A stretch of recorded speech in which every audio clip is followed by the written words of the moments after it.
Europe 1. Journal de 8h présenté par Fanny Marceau. Bonjour Fanny. Bonjour Lionel, bonjour à tous. Les trafiquants de drogue ont-ils voulu faire passer un message à la police dans le quartier Pissevin à Nîmes? On peut se poser la question après l'incendie qui a touché le tout nouveau commissariat. Un feu très suspect, Nina Pavan. Les flammes se sont déclarées dans la boulangerie mitoyenne. L'explosion a soufflé plusieurs vitres et endommagé le rideau de fer du bureau de police. Pourtant, cette boulangerie était fermée depuis plusieurs semaines, comme nous l'explique Bruno Bartosetti, secrétaire national pour la zone sud du syndicat Unité. Et on a un incendie qui s'est déclaré, j'ai envie de dire comme par hasard, après l'ouverture de ce bureau de police. Regardons le verre à moitié plein, ça veut dire également qu'on les dérange sérieusement. Le préfet du Gard, Jérôme Bonnet, reconnaît de son côté que la date de cet incendie à côté d'un bureau de police est particulièrement frappante.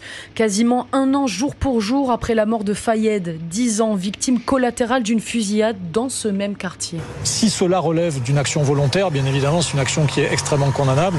Et puisqu'on a tous en mémoire cet homicide particulièrement choquant d'il y a un an, je veux aussi rappeler que les suspects de cet homicide ont été identifiés par les enquêteurs, mis en examen. En attendant, l'inauguration de ce nouveau bureau de police quartier Pissevin à Nîmes pourrait bien être reportée. Nina Pavan, correspondante d'Europe 1 dans le Sud. Le feu aussi à Angoulême hier, l'acte insensé d'un administré qui a tenté d'incendier la mairie. Était-ce un projet ou un coup de folie? L'homme inconnu des autorités est entré dans l'hôtel de ville avec un bidon d'essence, aspergeant les bureaux mais aussi les secrétaires de mairie présentes. Les précisions de la procureure de la République d'Angoulême, Stéphanie Aouine. On est sur une personne qui intervient aux alentours de midi, qui se signale pas particulièrement au niveau des personnels de la mairie, qui est tout de même interpellé par son comportement parce qu'il est extrêmement taisant et il n'a pas à être à l'endroit où il est.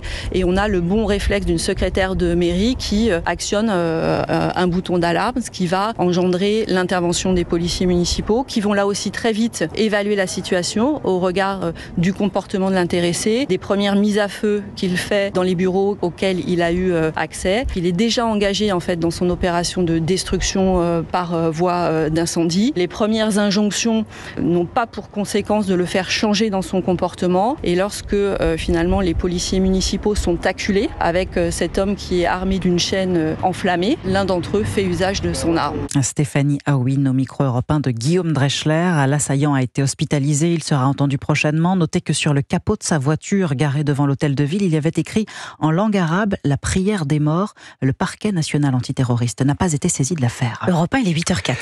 La rentrée politique s'annonce mouvementée, notamment pour la gauche, avec le début des universités d'été des insoumis et des écologistes aujourd'hui, à la veille d'un rendez-vous capital. Oui, demain, Emmanuel Macron recevra à l'Élysée tous les chefs de parti et présidents de groupes parlementaires, à commencer par ceux du Nouveau Front Populaire, accompagnés de leur candidate pour Matignon, Lucie Castet.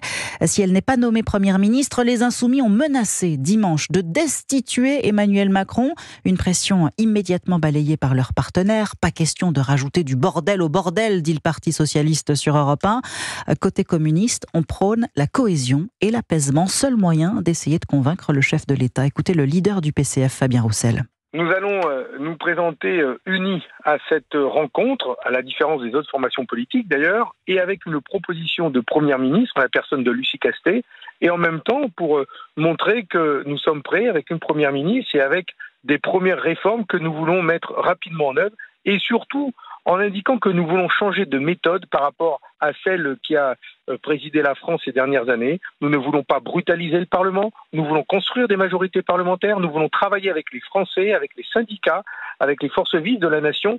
Nous voulons redonner la parole au peuple, utiliser le référendum autant que possible, car quand il n'y a pas de majorité absolue, c'est comme cela qu'il faut faire.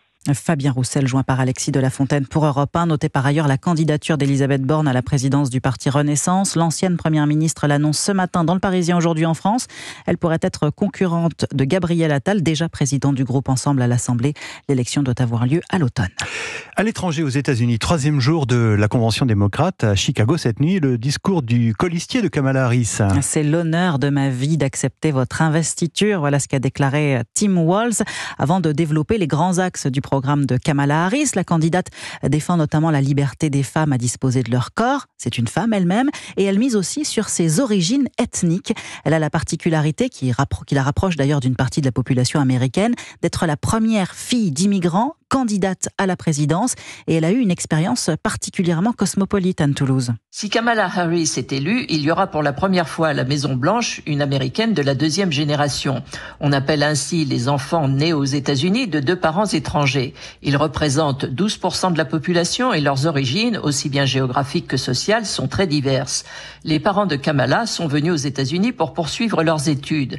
Son père, jamaïcain, a été professeur d'économie dans l'une des plus sélectes universités américaines, Stanford. Sa mère avait été envoyée en Californie par sa famille indienne pour étudier la médecine à Berkeley. Après son divorce, elle a emmené ses 2 filles au Canada, où elle-même a fait des recherches sur le cancer dans une autre célèbre université, McGill. Mais la personne qui, de son propre aveu, a eu le plus d'influence sur Kamala Harris a été son grand-père maternel, qui était un émissaire du gouvernement indien en Zambie. Elle a passé avec lui des vacances en Afrique lorsqu'elle ne rendait pas visite aux autres membres de sa famille en Inde ou à la Jamaïque. Elle serait donc également la présidente la plus cosmopolite de l'histoire du pays. Anne Toulouse, correspondante d'Europe 1 aux États-Unis. 8h07 sur Europe 1. Vous le savez, depuis le début de la semaine, on remonte le temps jusqu'au mois d'août 1944 pour revivre d'une certaine façon la libération de Paris. Et oui, il y a 80 ans, une semaine d'insurrection qui a permis de bouter les Allemands hors de la capitale. Un moment historique illustré au cinéma par le film Paris brûle-t-il en 1966. Objectif de son producteur, la Paramount à l'époque, faire mieux que le jour le plus long de son concurrent, la Fox, qui retraçait le débarquement de Normandie. Ewan Madec s'est rendu au musée de la Libération de Paris, qui consacre à ce film une exposition jusqu'au 22 septembre prochain. Reportage.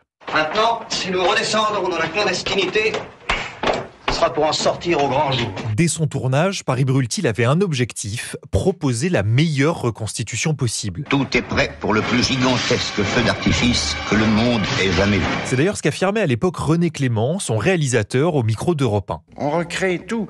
Vous regardez telle personne qui s'avance vers vous dans la foule, elle n'a pas de bas parce que il n'y en avait pour ainsi dire pas. Mais vous regardez ses jambes sont teintées, vous savez, avec cette fameuse teinture qu'on vendait pour remplacer les bas. Tout est fait comme ça. Certains s'occupent de salir les rues qu'on nous laisse propres parce qu'il n'y avait pas de balayeur à ce moment-là. 60 ans plus tard, la reconstitution est toujours jugée juste, mais pas l'acuité historique du film qui présente selon les historiens une vision idéalisée et partielle des faits. Même le nom du film fait référence à un épisode qui n'aurait en fait jamais eu lieu, comme l'explique Kevin de Surmont, chargé d'exposition au musée de la Libération de Paris. Von Choltitz, qui est donc le général allemand qui commande la ville de Paris en 1944, va recevoir l'ordre de brûler Paris, d'où le nom Paris brûle-t-il. Sauf que rien corrobore aujourd'hui qui effectivement eu cet ordre de la part d'Hitler. Dans les années 60, on est dans une logique de réconciliation franco-allemande. Avoir ce sauveur allemand amoureux de culture française qui désobéit aux ordres d'Hitler, c'est une vision assez attractive en tout cas pour l'époque. Peu de films ont pris la libération de Paris comme sujet principal depuis les années 60,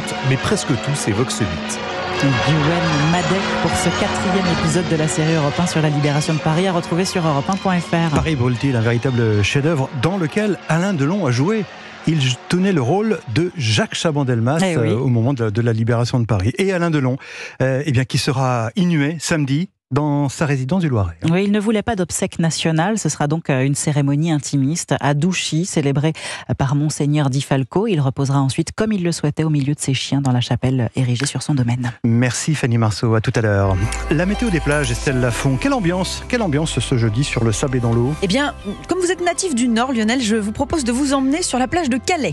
C'est peut-être pas tout à fait à côté de chez vous. C'est pas très loin, mais c'est une très belle plage. Très belle plage, mais avec une mer assez agitée cet après-midi. 19 degrés pour la baignade seulement, indice UV à 5, un grand vent, 65 km/h en rafale et 20 degrés ressentis. 15, ça ressemble vraiment à un mois d'octobre aujourd'hui. Si vous êtes à Quiberon, il y a du vent, 40 km/h, un petit peu plus faible cet après-midi. Le soleil sera quand même de la partie, légèrement caché par moment, avec un indice UV de 5 et 20 degrés pour se baigner, 21 degrés dehors. Puis on termine à Saint-Jean-de-Luz. Profitez d'aller à la plage aujourd'hui. 31 degrés ressentis grâce à un soleil éclatant. Il en fera en réalité que 26. L'océan, quant à lui, sera à 23 degrés avec un indice UV de 7. Merci Estelle. Dans un instant, l'invité politique de la matinale.